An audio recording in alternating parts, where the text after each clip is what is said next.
중국의 7월 HSBC 제조업 PMI 지수가 석 달 연속 하락해 11개월 만에 최저치인 47.7을 기록했습니다.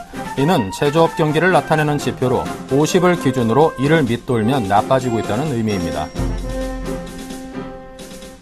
김정수 한은 총재가 미국의 출구 전략 시점이 경제 여건에 따라 유연하게 조정될 수 있다고 밝혔습니다.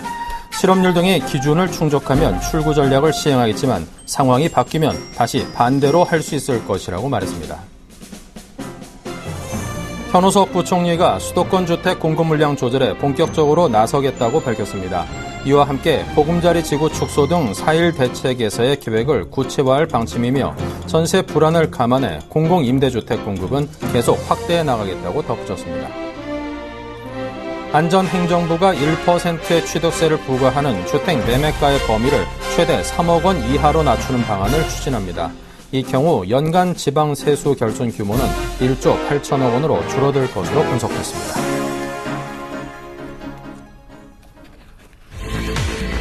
네, 시청자 여러분 안녕하십니까. 오늘장 내일장의 임동서입니다. 오늘 7월 24일 수요일 순서를 시작하겠습니다. 자, 오늘 우리 증시 모습이 어제 이어서 그다지 나쁘지 않은 좋은 모습을 보여주고 있다고 합니다.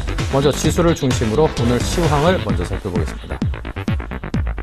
네, 먼저 코스피입니다. 어제만큼은 아닙니다만 3포인트 가까이 올랐죠. 그래도 상승세를 꾸준히 유지해주고 있다는 게 긍정적입니다. 1907.10입니다. 투자 주체별로 볼까요? 자, 외국인이 오늘도 사들여주고 있습니다. 1000억대까지는 아닙니다만 947억 원, 장 마감 때까지 가면 1000억 원대 정도 매수를 해주지 않을까 기대가 되는군요. 코스닥 역시 1.2포인트가 상승을 했습니다. 542.84포인트고요. 투자 주체별로 보자면요. 외국인이 1억 원, 팔았다고 할 수는 없겠군요. 전반적으로 중립적인 그런 모습을 보이고 개인이 코스닥에서는 꽤나 많이 사들여주고 있습니다. 원달러 환율 3.1원이 내렸습니다. 1113.9원입니다. 네, 오늘장 내일장 일부 주요 내용들부터 볼까요?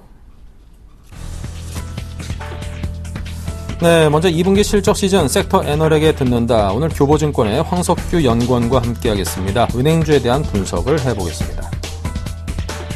네, 다음은 신승용 대표와 함께하는 이슈인 2분기 실적 시즌에 맞아서 쇼크 대 서프라이즈 업종에 대해서 주목을 하고요. 경기 민감주의 반등세, 전망 및 전략을 짭니다. 테마톡톡에서는 백열전구를 퇴출시킨다고 하죠. LED 관련주 당연히 반사 이후로 상승을 하고 있습니다. 연내 2배 이상 수요 증가가 예상된다는군요.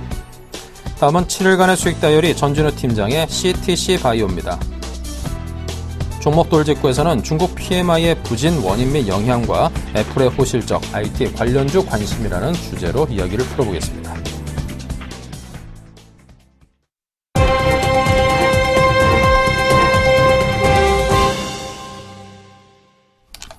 네, 2분기 실적 시즌 맞아서 섹터 애널에게 듣는다. 오늘은 은행주에 대해서 파헤쳐 봅니다. 교보증권의 황석규 연구원입니다. 안녕하세요.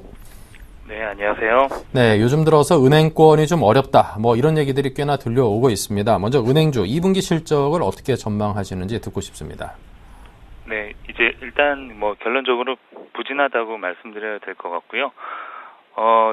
7개 상장은행 기준으로 순이익이 한 1.4조 원 정도 나올 것 같습니다. 그래서 전분기 대비해서는 24.7% 정도 감소할 걸로 예상이 되고 있고요.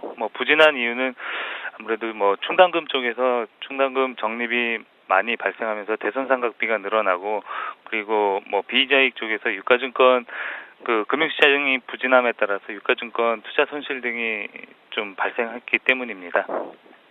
네. 자, 2분기 은행들의 2분기 실적이 좀 부진할 것이다. 이런 전망을 조금 전 주셨는데요. 자, 그렇다면 어떻습니까? 종목으로서, 업종으로서 투자를 하기에는 그 분야가 매력도가 어느 정도라고 진단하시는지요? 매력도는 전 섹터 내에서는 중간 정도 이상은 될 것 같고요. 물론 은행주가 전 섹터 내에서 주도주 섹터로는 좀 작용하기는 어렵지만은 그래도 밸류에이션 매력이 있고요. 그 3분기에는 실적이 개선될 여지가 계절적으로도 있고 실제로 뭐 그렇게 될 수도 있을 것 같다는 전망이 좀 우세하고요.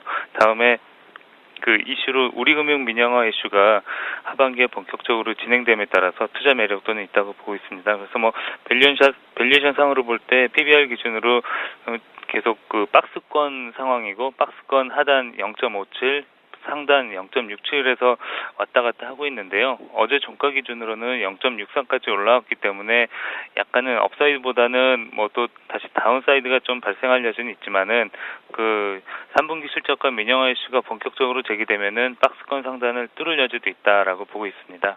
네, 주도주까지는 안 되겠지만 그래도 밸류에이션상 중간 이상은 간다 이런 진단을 주셨습니다. 자, 그렇다면 하반기 은행주의 상승 모멘텀 재료 어떤 것들이 필요할까요? 예, 앞서 말씀드린 바와 같이 뭐 3분기 실적 개선과 우리금융 민영화 이슈일 것 같은데요. 일단 뭐 3분기 실적은 뭐 제 추정으로는 아까 그 7개 상장은행 기준으로 순이익을 한 2.1조 원 정도로 보고 있어서 2분기 대비해서 한 50%나 증가할 여지가 있을 걸로 보고 있습니다. 충당금 쪽에서 2분기보다는 크게 이슈가 없을 것 같아서 뭐 이 부분에서 그 실적 전망이 좀 그 긍정적인 요인이 가장 클 것 같고요. 그리고 뭐 그 마진이나 자산 성장이 2분기 이상으로 조금씩 뭐 개선될 여지가 있어서 뭐 이자이익도 사실 계속 마이너스 상황인데 플러스로 약간 좀 전환할 여지도 있다라고 보고 있습니다. 그리고 우리금융 민영화 관련해서는 뭐 아무래도 그 본격적으로 우리투자증권과 지방은행 매각 이슈가 있게 됨에 따라서 관련 종목이 좀 수혜를 받을 걸로 보고 있습니다. 네. 자, 그렇다면 앞서 언급하셨죠. 우리은행의 민영화 이슈. 자, 이것이 시장에 미칠 영향이 꽤나 클 것 같습니다. 어떨까요? 일단은 뭐 민영화에 대한 시도는 지난 2010년부터 12년까지 세 차례에 걸쳐서 추진해 왔었지만은 계속 실패를 했는데 이번에는 이제 이전과는 다르다는 어떤 시각이 시장에서도 팽배하고 실제로 뭐 감독 당국이나 정부에서도 상당히 그 높은 추진력을 그 보이고 있는 것 같아서 실제로 우리금융 계열사인 그 여러 증권이나 아니면 그 지방은행들을 먼저 매각할 가능성이 크다라고 보고 있습니다. 그렇게 될 때 이제 금융주에 미치는 영향을 볼 때 일단 우리투자증권 매각이 먼저 진행될 것이기 때문에 우리투자증권 그 상승 여력이 좀 높을 것 같고요. 그 다음에는 비상장인 경남은행과 이제 광주은행이 있는데 경남은행 같은 경우에는 일단 지방은행들 가운데 BS금융 과거의 부산은행 그리고 DGB금융 과거의 대구은행이 각축을 벌이고 있습니다. 경남은행을 갖고 가는 쪽이 승자가 될 것이다. 물론 가격이 문제가 되긴 하겠지만은 중장기적으로 경남은행을 인수하는 쪽이 주가 상승 여력이 상당히 클 걸로 보고 있고요. 광주은행 같은 경우에는 인수보는 많이 거론되지만 뚜렷한 후보가 지금 부각 안 되는 상황입니다. 하여튼 이 부분도 좀 그 예의주시해야 될 것 같고요. 그 우리금융의 본체라고 할 수 있는 우리은행은 이제 2014년 중반 이후에나 매각이 결정되기 때문에 아직 본격적인 이슈는 안 되지만은 그 이런 매각이 그 자회사 매각이 진행됨에 따라서 주가의 영향은 그 실제로 받을 것이다라고 보고 있습니다. 네. 자, 그렇다면 끝으로 은행주 가운데 유망한 것이 있다면 어떤 종목을 꼽으십니까? 일단 단기적으로는 뭐 실적 악화로 주가가 2분기 실적 악화로 급락했던 종목 중에 그 3분기 실적에 대한 전망은 은행들이 대부분 좀 개선될 걸로 보고 있어서요. 일단 주가가 많이 빠진 종목인 KB금융 아니면 하나금융 정도가 단기적으로 좀 들어갈 만한 여지가 있을 것 같고요. 뭐 한 중기적으로 그러니까 한 3개월이나 2개월 정도 수익률을 놓고 볼 때는 뭐 우리금융 민영화 관련되어 있는 종목인 BS금융이나 DGB금융 그리고 KB금융이나 우리금융 등이 좀 이슈가 될 것 같습니다. KB금융을 그 여기 이슈에 넣은 거는 아마 우리투자증권 인수 가능성이 제일 높다고 보기 때문에 그 KB금융을 포함시켰습니다. 네. 자, KB금융까지 포함된 은행주 가운데 유망 업종에 대한 이야기까지 들었습니다. 지금까지 황석규 연구원이었습니다. 감사합니다. 네, 감사합니다.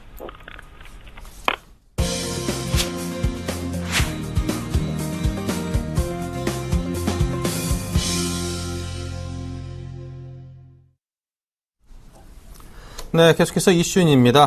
알바트로스 투자자문의 신승용 대표님을 연결해서 현 시장의 이슈 등에 관한 종합적인 진단을 청해 듣겠습니다. 안녕하세요, 대표님. 네, 안녕하십니까. 네, 본격적인 실적 시즌 이제 슬슬 마무리 단계에 접어들어가는 것 같기도 하고 주요 기업들의 이제 실적들이 계속해서 나오고 있습니다. 자, 먼저 현 시장에서 관심 가져야 될 부분 어떤 것들이라고 보십니까?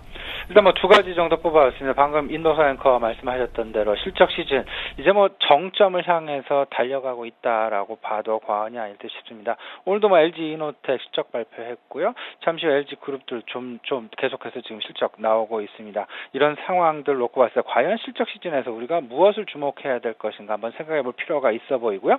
두 번째, 조금 시장이 양분되는 그런 현상 어제부터 계속 지금 나타나고 있죠. 어제 IT, 삼성전자 중심으로 해서 상승 그리고 경기 민감주들 같이 상승을 했는데 오늘 같은 경우는 다소간 좀 차별화되는 그런 모습입니다. IT주들의 전반적인 그 약세로의 반전 부분. 하지만 경기 민감주의 지속적인 관심 내지는 상승 부분. 과연 경기 민감주 계속돼서 추세적인 상승으로 이어질지의 여부 부분. 아무래도 지금 현재 시장의 가장 큰 관심사가 아닐까 싶습니다. 네. 자, 그렇다면 2분기 실적 시즌이 이제 한창 진행 중인데요. 자, 관전 포인트는 어떤 것들을 꼽고 계시는지요?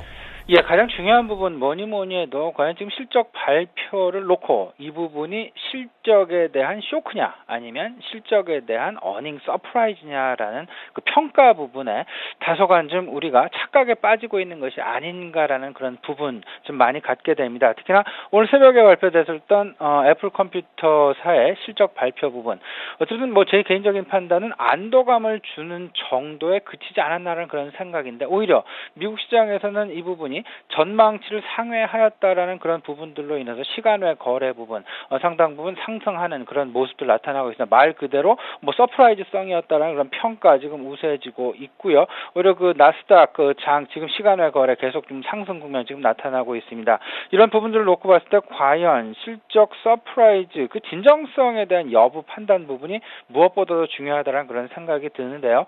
이 기저가 되는 부분 생각을 해본다면요. 지금 현재 시장 내 실적 시즌에 대한 실적치에 대한 상당히 낮아진 기대치가 그 배경이 아닐까라는 그런 생각이 듭니다. 낮아져 있는 실적에 대한 기대치, 결국은 계속되는 실적 전망치, 하루가 다르게 하향 조정돼 왔던 것이 사실이고요. 이제 막상 낮아진 기대치가 있는 반면 그를 조금 증가했었다라는, 그를 조금 넘어섰다라는 실적 발표에서 이 부분을 놓고 과연 서프라이즈라는 그 판단이 가능할까라는 부분, 상당 부분 의심이 가게 되는 그런 의문이 가게 되는 그런 상황이다라고 말씀을 드려봅니다.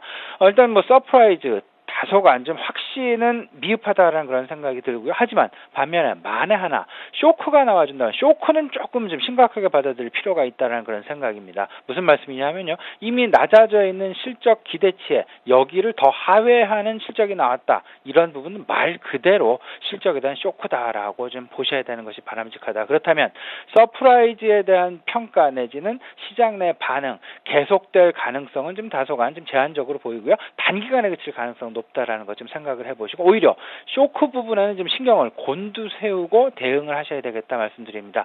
결론적으로는요.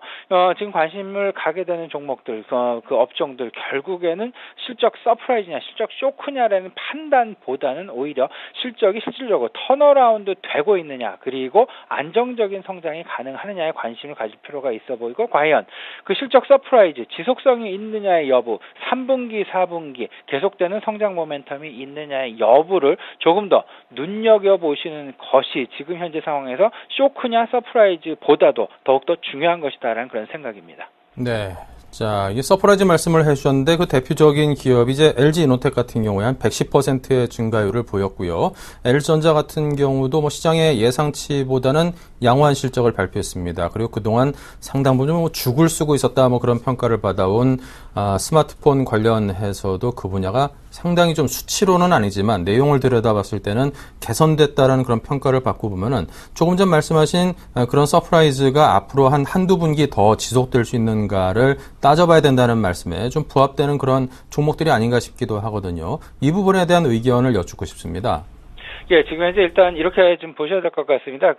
LG 이노텍 실적 좋게 나왔죠. 하지만 시장의 기대치가 상당 부분 이미 낮아져 있었다는 거. 물론 이제 그 전분기 그리고 정년 동기 대비해서 상당 부분 증가하는 모습을 보였습니다. 하지만 이제 방금 이동성 거 말씀하셨던 대로 과연 이게 3분기에도 가능할까? 그리고 오늘 같은 경우 애플 컴퓨터의 어떤 그 주가 부분 그리고 실적 발표 부분 어찌 보면 애플 컴퓨터 측에서도 매우 지금 우려하고 있는 두 가지가 있습니다. 한 가지는요, 평균 판매 단가의 하락 부분, 이 부분을 어떻게 극복할 것이냐가 가장 큰 주된 이제 그 체크포인트가 될 것 같고요.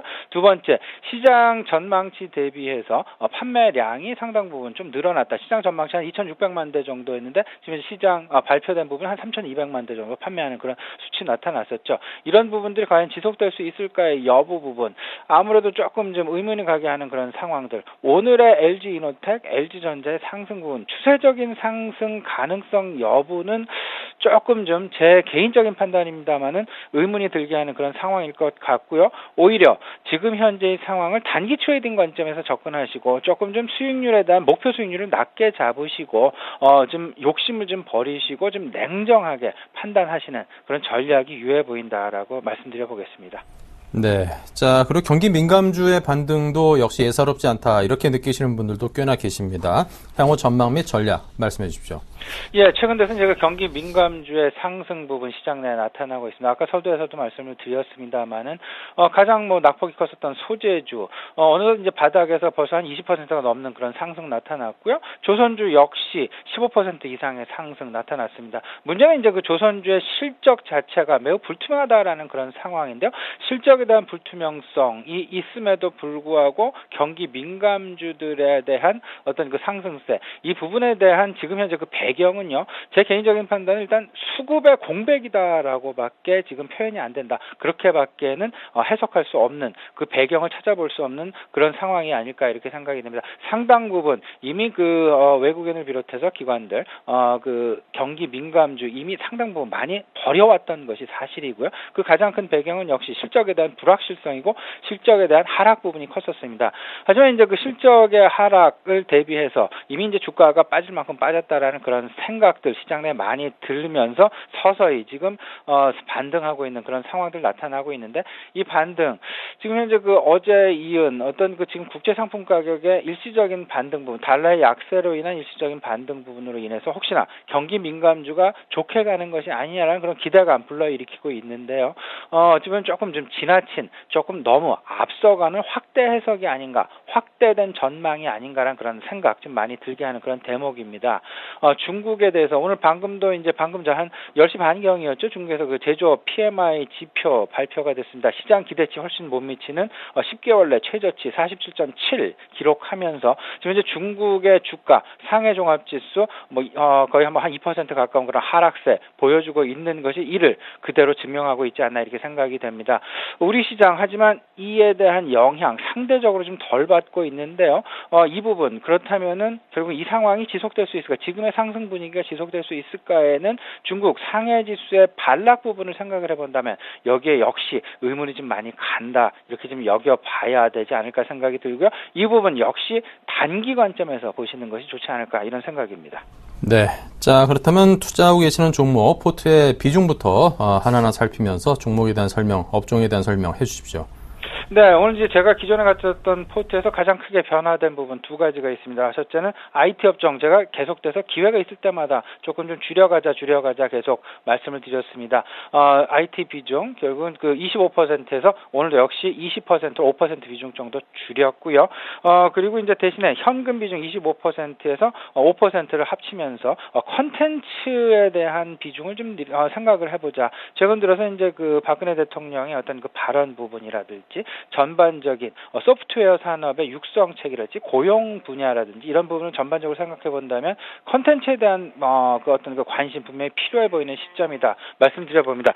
컨텐츠 업종 마찬가지고요. 그리고 이제 그 관광 여행 업종도 마찬가지로 이렇게 생각이 됩니다. 전반적으로 컨텐츠 업종 10% 정도 확대하시는 거 한번 생각해 보시는 게 어떨까 싶습니다. 네, 자, 이렇게 해서 알바트로스 투자자문의 신승용 대표님과 함께 전반적인 분석을 청해 들어봤습니다. 감사합니다. 네, 감사합니다.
네, 계속해서 테마톡톡 코너를 이어가겠습니다. 백열전구를 퇴출시킨다고 하죠. 그 빈자리를 LED 전구가 대체할 것으로 예상이 되면서 LED 관련주가 상승세를 띠고 있습니다. 한국밸류 21의 이득호 대표와 오늘은 이 이야기를 나눠보겠습니다. 안녕하십니까? 네, 안녕하십니까? 네, 자, LED 관련주의 구체적인 상승 배경, 아무래도 백열전구 퇴출 계획에 따른 반사 이익이 아닌가 싶은데요. 자세한 설명을 주시기 바랍니다. 네, 일단 LED 관련주가 주목받는 가장 큰 이유는 뭐 앞에서 앵커님께서 말씀하신 대로 정부 정책 수혜 기대감이라고 좀 할 수 있겠는데요. 지난 16일에 정부에서 내년부터 백열전구 생산과 수입을 중단시키겠다고 발표를 하면서 상대적으로 LED 조명 시장이 커질 수 있는 계기가 지금 만들어지고 있습니다. 백열전구가 퇴출이 되면 그 자리를 LED 조명이 차지하는 것이 분명하기 때문에 LED 조명을 직접 만드는 기업들 혹은 LED 조명의 핵심 부품을 만드는 기업들이 최근에 좋은 평가를 좀 받고 있습니다. 사실 백열전구 퇴출 계획은 2008년에 이미 만들어졌던 것인데요. 이번 발표로 인해서 계획이 구체화되었다고 할 수 있겠고, 앞서 지난 6월에는 정부가 여름철 전력난에 대한 대책으로 에너지 효율에 좋은 LED 조명을 공공기관에 대폭 늘리겠다고 발표하기도 했었죠. 그렇기 때문에 소위 정부에서 밀어주는 사업이라는 인식도 시장에 좀 있는 것 같고요. 지난주에 오디텍이라든지 루멘스, 서울반도체 이런 종목들이 4%에서 13%까지 급등하는 움직임이 나와주었는데 그 이후에 눌림목에서의 매수 강도가 좀 강해지면서 반등이 나오고 있는 점이 어느 정도 주가를 견인하고 있지 않나 좀 이렇게 보시면 될 것 같습니다. 네. 자, 그렇다면 이제 워낙 좀 장기적으로 이제 변하는 추세를 반영한 테마이니만큼 상당 기간 지속될 수 있지 않을까 그런 기대감이 생기는데요. LED 관련주의 전망과 전략 어떨까요? 일단 백열전구 퇴출이 내년 1월부터 진행이 되기 때문에 LED 조명에 대한 수요가 이미 눈에 띄게 늘어나고 있습니다. 관련 시장이 올해만 2배 이상 커질 거라는 예상도 나오고 있는 상황이고요. LED 조명이 에너지 효율이나 밝기 면에서 좋다는 것은 뭐 누구나 알지만 아직까지 보급이 안 됐던 이유는 역시 가격 때문입니다.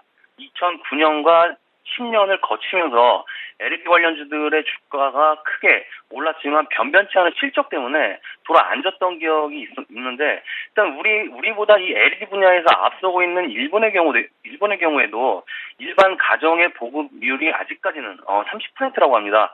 반대로 이걸 긍정적으로 생각을 하면 국내뿐만이 아니라 수출 시장에서도 아직 확산 여력이 충분하다는 얘기가 되겠죠.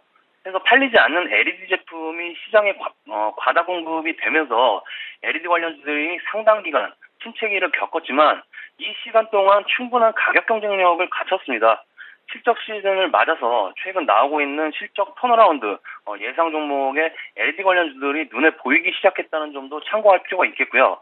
LED주들이 반등이 나오는 과정에서 PER이 너무 높게 나오다 보니까 고평가가 되었다, 이미 많이 올랐다라는 평가를 좀 많이 받는 종목들이 있는데요. 이건 작년까지 부진했던 실적 때문에 나오는 어쩔 수 없는 상황이기 때문에 너무 신경 쓸 필요는 없다라고 좀 보시면 되겠습니다. 네. 자, 그렇다면 LED 관련주 가운데 가장 좋은 종목은 어디라고 생각하십니까? 네, 일단 투자 종목은 현재 관련주들이 전부 상승을 하고 있기 때문에 일단 현재 가격권에서 추격 매수하기는 좀 늦은 감이 있다라고 좀 먼저 말씀을 드리겠고요.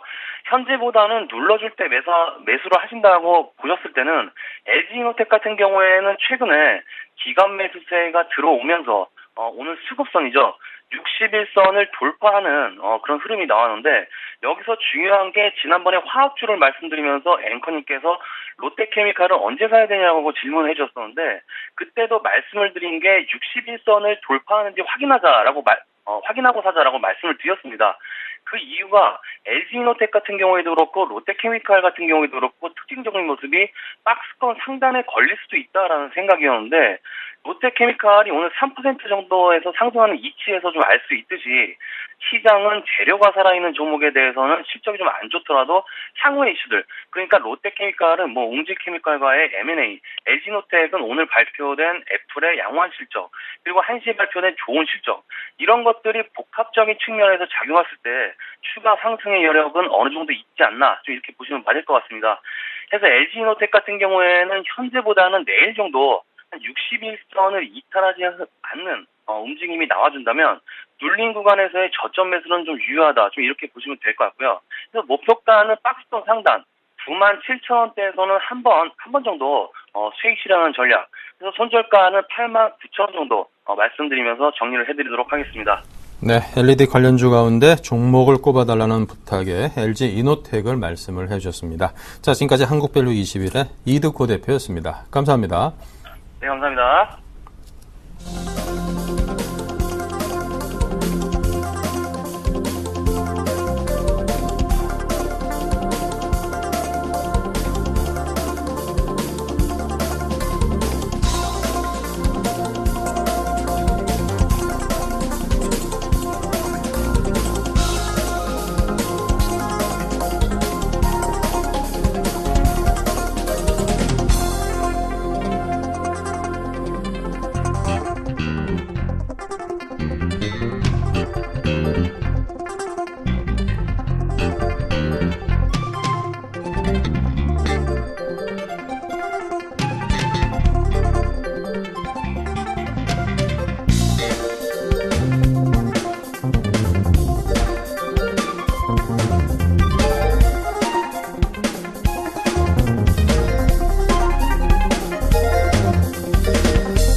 네, 계속해서 7일간의 수익 다이어리 코너를 이어가겠습니다. 지난 수익률 현재 어떠한지부터 볼까요?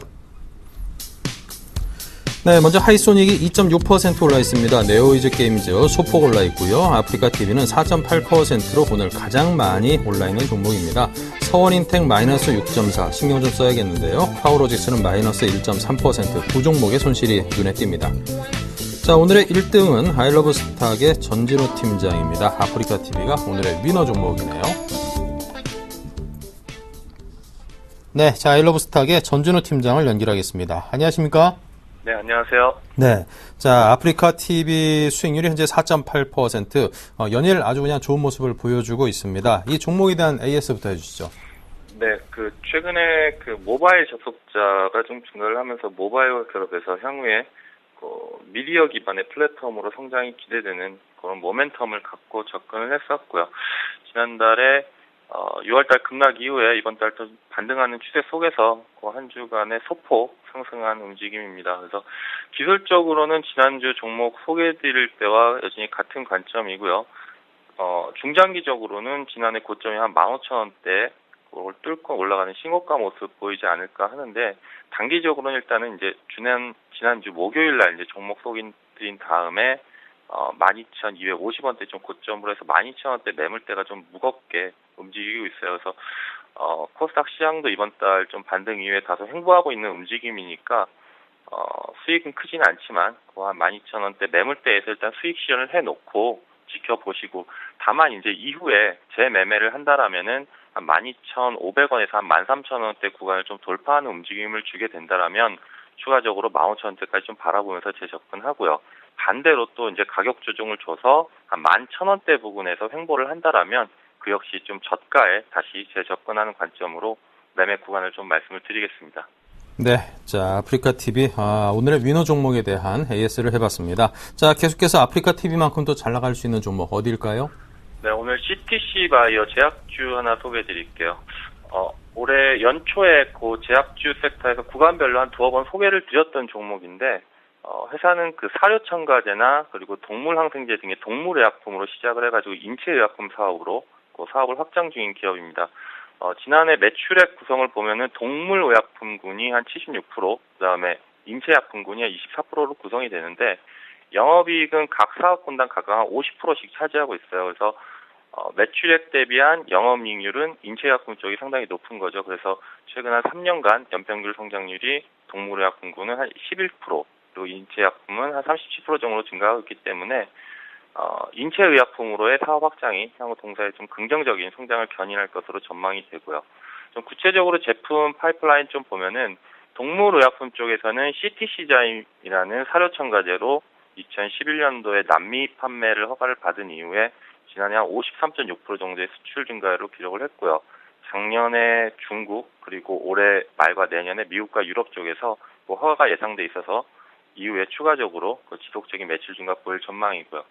인체약품 쪽에서는 이제 비아그라를 필름형으로 개발한 필름형 발기부전제 치료제인데, 연초에 말씀드렸듯이 이제 글로벌 제약사인 테바사와 해외 한 68개국 중에 수출 계약을 체결을 했는데 각 국가당 최소 한 100만에서 한 300만 장 정도의 3년 계약이 되어 있기 때문에 올해 한두 국가를 시작으로 해서 내년부터 이제 출시 국가들이 증가할 것으로 그렇게 또 전망이 되고요.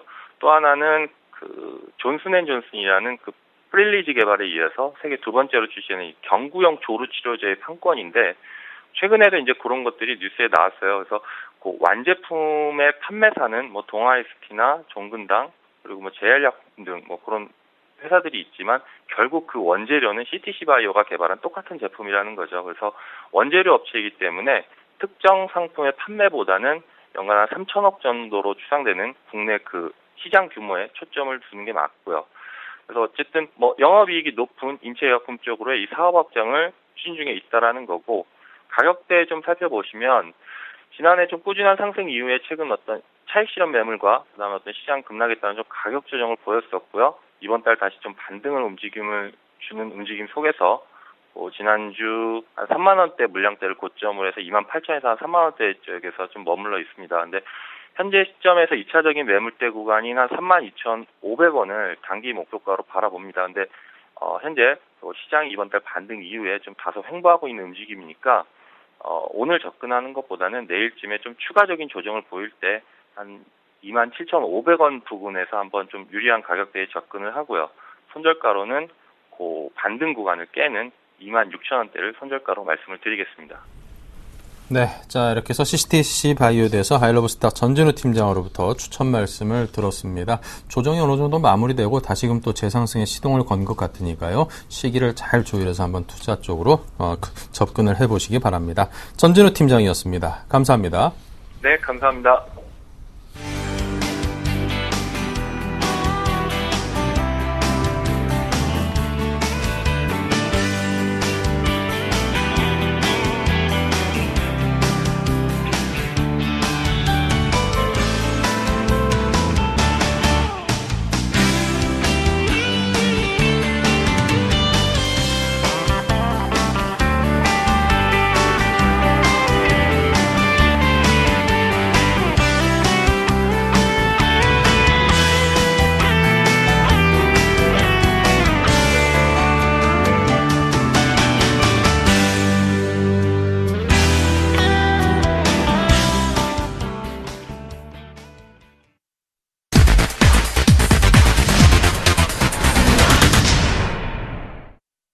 네, 이번 순서는 단기 투자자들을 위한 투자 전략을 세워보는 코너입니다. 종목 돌직구 텐스탁의 이정현 팀장을 모십니다. 어서 오십시오. 안녕하세요. 네. 자, 먼저 오늘 장에서 어떤 점들을 체크를 해야지 마무리를 잘할 수 있을런지 그 체크 포인트부터 알려주십시오. 네, 일단 국내 증시 전일에 이어서요. 금일도 외인과 기관의 동반 매수로 인해서 지금 1900선 회복 성공했습니다. 지금은 살짝 안착하는 모습 보여주기도 하는데요. 일단 미국 쪽에서는 양적 완화 축소와 관련해서 이제 우려를 완화시켜주는 소식이 들리면서 또 투자 심리가 개선이 되었고요. 또 인도네시아의 외평치가 다시 발행이 되면서 이머징 마켓에 대한 시각도 조금은 나아진 듯한 좀 우호적으로 바뀐 상태가 되었습니다.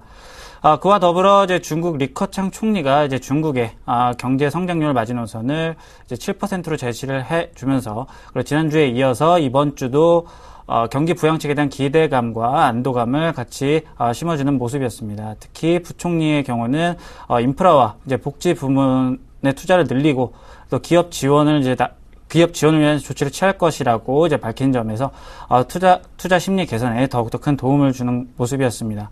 일단 적극적인 이제 부양책이 나온 것은 아직 아닙니다. 아직은 멘트 수준에 불과하죠. 하지만 그래도 시장 안정감 확보 차원에서는 이만큼 긍정적인 요소는 없다고 말씀을 드릴 수가 있겠습니다. 일단 그리고요 중국 쪽 얘기를 한번 조금 더 말씀을 드리면요. 일단 오늘 오전이었죠. 중국 7월 HSBC 속보치가 PMI 지수 속보치가 47.7로 발표가 되었습니다.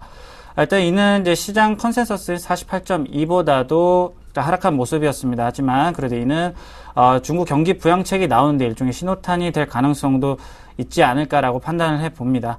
일단 불확실성의 해소와 함께 일단 경기 부양 기대감이 지금 커진 만큼 일단 장기적으로도 이제 소재 산업재 시각은 아주 유효해 보입니다.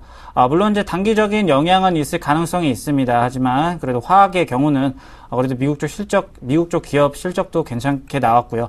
일단 국내 증시로의 또 순환매가 또 예상이 되기 때문에 그래도 해당 업종의 움직임 지켜보시면서 투자하셔도 나쁘지 않을 것으로 판단이 됩니다.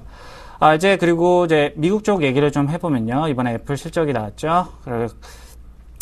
일단 그동안에 좀 세계적으로 좀 굵직한 IT 기업들이 이제 실적이 좀 긍정적이지 못한 상태가 됐었습니다. 일단 전체적인 IT 수요에 대해서 그래도 좀 재조명을 해야 되는 것이 아닐까라고 의심을 들게 하는 상황이었는데요. 일단 또한 지금 국내 대부분의 IT 관련 업종도 지금 고전을 면치 못한 상태였습니다. 그러나 이제 애플이 현지 시간으로 이제 23일이었죠. 뉴욕 증시 마감 직후에 실적 발표를 했습니다. 역시 전년과 대비해서는 그래도 좀 소폭 감소하는 결과를 보여주었습니다. 하지만 그래도 시장 컨센서스로 웃도는 실적 보여주면서 그래도 단기적으로는 애플 실적에 힘을 입어서 경기 민감주 중에 그래도 낙폭 컸던 IT 업종 위주로 그래도 순환매가 기대되지 않나라고 지금 판단을 하고 있습니다. 그리고 이제 다음으로 넘어가서요. 또 건설주, 최근에 많이 상승했던 건설주 얘기 잠깐 좀 해드리면요.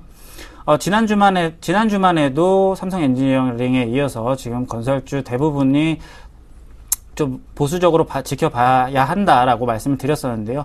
저번에 분석하기에 또 건설주가 또 잘 올랐습니다. 일단 누구나 다 알듯이 2분기 실적에 관련돼서는 실망감이 굉장히 큰 상태였고 다 아는 상황이었습니다. 그렇기 때문에 아무래도 3분기에 대한 기대감이 많이 작용한 듯한데요. 일단 3분기 실적이 이제 굉장히 그래도 조금씩 그래도 개선세를 보여줄 것이라고 지금 예측도 되고 있고 게다가 또 업황 개선까지 지금 기대감이 좀 유입이 되면서 지금 최근 또 상승하는 모습 보여줬습니다. 게다가 또 며칠 전이었죠. 그래서 취득세 인하 이슈가 또 나오면서 또 같이 또 상승세에 힘을 보태주는 모습을 좀 보여줬습니다. 하지만 지금 건설주 이제 3분기에 대한 기대감으로 지금 주가가 많이 간 상태긴 합니다. 하지만 그래도 추가 상승은 좀 힘들지 않나라고 보고 있고 오히려 그래도 단기적으로는 그래도 추세 하락이 나올 가능성도 있다라고 지금 판단을 합니다. 그렇기 때문에 보다 확실한 상승 모멘텀이 생기기 전까지는 그래도 건설주 지금 보유하고 계신 분이라면 모르겠지만 신규 매수를 생각하고 계신 분이라면 아직은 좀 보류하시는 게 낫지 않나라고 판단을 합니다. 그리고 마지막으로 태양주 관련해서 태양광 관련주 좀 멘트를 좀 해드리면은 그래도 지금 태양광주 지금 중국에서 좀 폴리실리콘에 대해서 이제 차별적 관세를 준다고 하죠. 특히 OCI 관련해서는 2%대로 거의 아주 낮게 세율을 부과하고 있는데 미국 기업에는 50% 이상을 부과를 하면서 일단 OCI를 포함해서 한국 기업 자체가 그래도 중국 시장에 많은 점유율을 차지하지 않을까라고 보는 시각들이 많았습니다. 그래서인지 태양광 관련주 많이 상승을 했는데요. 일단은 먼저 7월 초반만 해도 그래도 지금 그 태양광 관련주 굉장히 실적이 안 좋을 거라고 부정적으로 보는 시각이 많았었는데 이런 이슈가 돌면서 또 긍정적으로 바뀌는 모습. 이에 따라서 이제 오늘 아무래도 장이 끝나고 그래도 OCI 실적이 발표가 됩니다. 이제 어떻게 나올지 참 궁금한데 일단 OCI 실적 발표가 나오는 것을 보면서 그래도 앞으로 태양광 움직임을 지켜보시면은 그래도 지금 보유 중이신 분이라면 투자에 굉장히 많은 도움이 될 것이라고 지금 판단이 됩니다. 네. 자, 그럼 이제 오늘장 이제 마감하려면 한 20여 분 정도 남았습니다. 지금 6포인트 상승을 하면서 1910선까지 지금 밟았거든요. 시장이 급하게 너무 서두르지도 않고 차근차근 밟아나간다는 느낌이라서 오히려 더 낫다 싶은 생각이 듭니다. 자, 이런 상황에서 오늘장 마감 전략이라면 어떤 것들일까요? 네, 먼저 제가 말씀드리고 싶은 것은 방금 전에 말씀드렸듯이 경기 민감주로 특히 IT 관련주로 순환매가 들어올 가능성이 크다라고 말씀드리겠습니다. 일단 중국색 관련 섹터는 아직 지금 추가적인 강한 반등이 나오기에는 조금 힘에 붙일 가능성이 있습니다. 그렇기 때문에 앞으로는 해외 실적 발표와 관련해서 지금 관련 섹터들 그래도 관련 섹터 위주로 그래도 업종 순환매가 예상이 됩니다. 그렇기 때문에 현재 IT 업종 이번에 애플이 실적이 잘 나온 만큼 현재 IT 업종의 이제 투자가 단기적으로는 적합할 것으로 판단이 되고요. 단 이제 최근에는 좀 업종이 순환매나 또 이슈가 나왔을 때 주가의 움직임들이 그래도 조금 장기적으로는 움직이지 못하고 좀 단기적으로 움직이는 경향이 있습니다. 그렇기 때문에 아무래도 짧은 순환매 장세가 연속되지 않을까라고 보고 있습니다. 그렇기 때문에 일단은 다음 주까지는 그래도 단기적으로 IT 섹터를 트레이딩 관점으로, 단기 트레이딩 관점으로 접근하시는 게 낫지 않을까라고 보고 있고요. 일단은 또 이제 코스피 전체, 국내 시장 전체로 본다면은 일단 국내 증시 자체는 지금 성장률 둔화와 함께 또 엔화 약세도 있었고 외국인 매도세도 있었고 또 지정학적 불확실성도 있었는데 지금 현재로서는 그래도 상당 부분 완화가 되었다는 거. 하지만 근데 향후 주가가 이제 코스피 기준으로는 지금 현재 1900선을 살짝 넘은 상태인데, 그래서 1900선 위에서는 그래도 제한적인 반등에 그치지 않을까라고 보고 있습니다. 일단 기술적으로는 그래도 1930선에서 40선까지는 반등이 가능할 것으로 생각이 되지만, 그래도 아직까지는 확실한 호재가 아직은 터지지 않았다는 점. 그렇기 때문에 상승으로의 추세 전환은 아직 힘들다라고 판단이 됩니다. 그렇기 때문에 당분간은 그래도 박스권에서 횡보 장세가 예상이 되기 때문에 그래도 실적 위주로 미국 쪽 실적을 보고 방금 말씀드린 것처럼 종목을 선별하시고 순환매를 기대하면서 보수적으로 판단하시고 또 단기적으로 트레이딩 하시기를 권해드리겠습니다. 네. 자, 그리고 국내 총생산자 GDP 2분기 실적에 대한 발표가 이제 예정이 되어 있습니다. 이 부분에 대해서도 시장에서는 어느 정도 좀 양호한 수치가 나오지 않겠는가, 전반적으로 그런 예상들을 하고 있습니다. 자, 그런 상황에서 투자 전략을 짠다면 어떤 것들을 염두에 둬야겠습니까? 네, 일단 제가 방금 말씀드렸듯이 일단 국내 증시 자체가 지금 일단 성장률이 국내 성장률 둔화 면에서는 그래도 조금은 완화되지 않았나라고 보고 있습니다. 그렇기 때문에 그래도 국내 전체 성장률 면에서는 이상이 없을 거라고 보고 있고요. 지금은 무엇보다도 전체적인 경제 성장률을 보는 것도 좋지만 그래도 미국 쪽에서 나온 실적 그리고 국내 기업들의 실적 주의 깊게 살펴보셔서 미리 시장 컨센서스를 아주 보수적으로 판단해서 투자를 들어가시는 게 아주 낫다고 보고 있고요. 방금 말씀드렸듯이 지금은 IT 관련주 섹터, 이번 주는 IT 관련주 섹터 투자 들어가시는 것도 나쁘지 않을 것으로 보고 있고요. 하지만 지금 방금 전에 또 말씀드렸듯이 아직까지는 큰 상승은 힘들다. 그래도 지금 아직은 우리나라의 성장률 자체가 아직 많이 낮지는 않지만은 그래도 아직 호재로 작용할 만큼의 재료는 아직 없다라고 판단하기 때문에 그래도 아직은 적극적인 매수를 들어가시는 것보다는 아주 단기적으로 트레이딩을 하시면은 그래도 충분히 안전하게 수익 거두실 수 있을 거라고 보고 있습니다. 네, 단기적인 트레이딩에 대한 당부를 하셨습니다. 자, 오늘 종목에 대한 이야기는 SK 하이닉스를 하신다고요? 네, 일단 먼저 제가 종목 순환매 관점으로 IT 섹터를 추천드렸는데요. 오늘 가지고 온 종목은 SK 하이닉스입니다. 일단 먼저 SK 하이닉스 가지고 온 이유는 일단 자리 자체도 너무 좋습니다. 지금 현재 지금 가격대 29,000원 아래에서 굉장히 29,000원, 28,000원에서 29,000원 사이에 굉장히 많은 매물이 쌓이면서 지금 지지를 받고 있습니다. 게다가 지금 이제 말씀드릴 예정인데 2분기 어닝에 대해서 굉장히 지금 긍정적으로 예상이 되고 있습니다. 일단 2분기에는요, 일단 메모리 판매 가격을 잠깐 말씀드릴게요. 일단은 먼저 PC DRAM 같은 경우에는요, 전분기 대비해서 30% 그래도 중반 상승을 할 것으로 예상이 되고요. 일단 모바일 DRAM의 하락이 이제 줄어들어서 이제 DRAM 전체에서는 이제 13% 상승을 예상을 하고 있습니다. 또한 이제 낸드 플래시 메모리에 대해서 좀 말씀을 드리면요, 지금 3% 상승이 예상되는 상황입니다. 이를 통해서 2분기 매출 상황을 이제 가속화될 것으로 판단이 되고 있고요. 일단 애플 쪽으로의 이제 주문은 아직 부족한 상태입니다. 하지만 애플의 이제 차기 신제품이 나올 것으로 기대가 되고 있고, 또 이와 함께 이제 중국을 포함한 여타 이제 스마트폰 업체에서 신제품이 대폭 출시가 될 겁니다. 그를 통해서 지금 현재 수요가 굉장히 크게 증가될 것으로 예상이 되고 있는데요.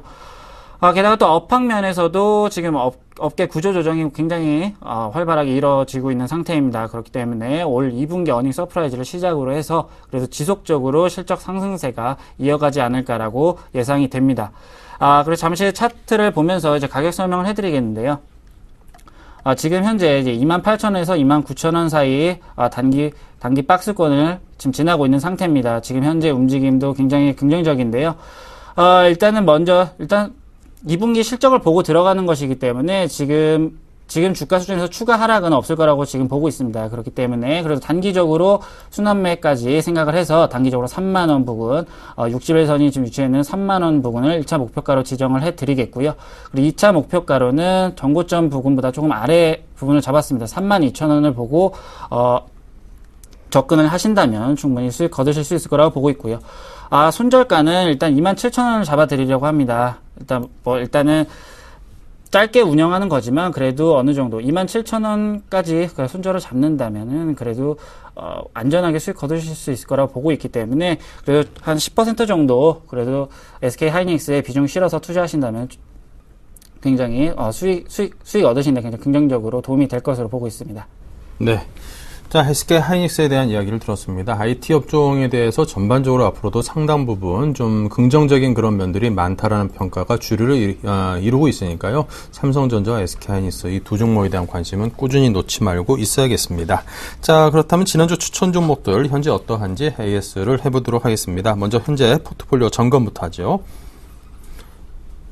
네, 이정현 팀장의 포트폴리오입니다. 현금 비중이 딱 4분의 1입니다. 25%이고요. 에인소프트가 20, 포스코 ICT도 20% 비중입니다. 나머지 종목들은 10에서 적게는 5%까지 편입이 되어 있습니다. 네, 수익률 점검을 하겠습니다. 포스코 ICT, NC소프트, 액토즈소프트, 삼성 SDI 네 종목 모두 굉장히 잘 나가고 있습니다. 지금 10% 중반에서 20%대 중반까지 쭉쭉 올라가고 있죠. 위닉스만이 마이너스 4.8%로 현재 소폭 손실을 보고 있습니다. 전량 매도 의견을 줬군요. 자, 캠트로닉스 2.8% 수익입니다.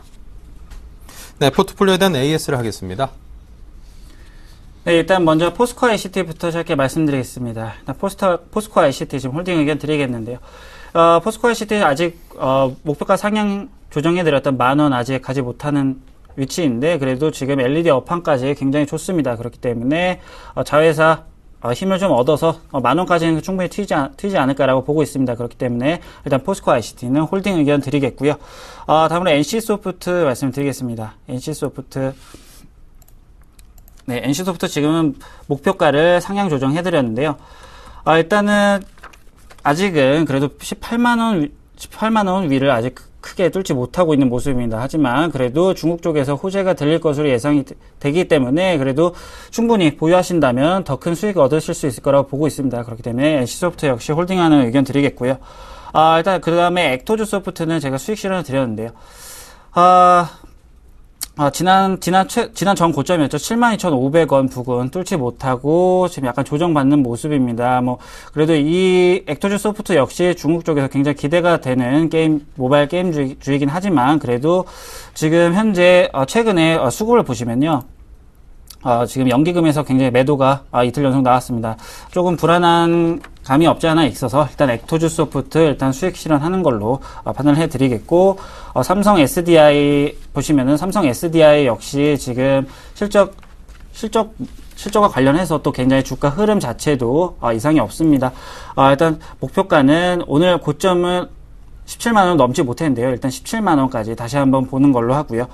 위닉스 역시 지금 안 좋은 뉴스로 인해서 좀 위닉스 단기적으로 좀 많이 빠졌습니다. 지금 위닉스 그래도 단기적으로는 다시 제가 제시해드린 목표가까지 가는 데는 조금 힘이 붙일 것으로 예상이 되기 때문에 일단 위닉스 그리고 손절가 이탈한 관계로 일단 정리를 해드리겠고요. 캠트로닉스 역시 실적 굉장히 좋습니다. 캠트로닉스 무조건 홀딩하시고요. 지금 보유하고 계신 비중 그대로 끝까지 가져가고 계신다면 충분히 높은 수익 거두실 수 있을 겁니다. 네, 알겠습니다. 자, 그렇다면 최종 포트폴리오는 어떻게 또 변했는지 다시 한번 보겠습니다. 네, 현금 비중은 30%이고요. 포스코 ICT, NC소프트가 각 20%씩입니다. SK 하이닉스, 캠트로닉스, 삼성 SDI가 10%씩으로 포트폴리오가 좀 더 단순하고 좀 깔끔해지는 느낌이 드네요. 네, 그리고 포스코 ICT는 현재 23.4%로 가장 많은 수익을 거두고 있죠. NC, 삼성, SDI 두 종목도 10%대 중후반까지 수익이 나 있고요. 캠트로닉스도 2.8% 올라 있습니다. 오늘 편입된 SK하이닉스가 역시 좋은 모습 보여주리라고 믿어 의심치 않겠습니다. 네, 자, 지금까지 이정현 팀장과 함께했습니다. 감사합니다. 감사합니다. 자, 오늘 장 내일장 1부 여기서 마치고요. 잠시 후 상승으로 마감할 게 거의 확실시 되겠죠. 예, 2부에서 오늘 마감 시간을 가지고 찾아뵙겠습니다. 잠시 후 뵙겠습니다.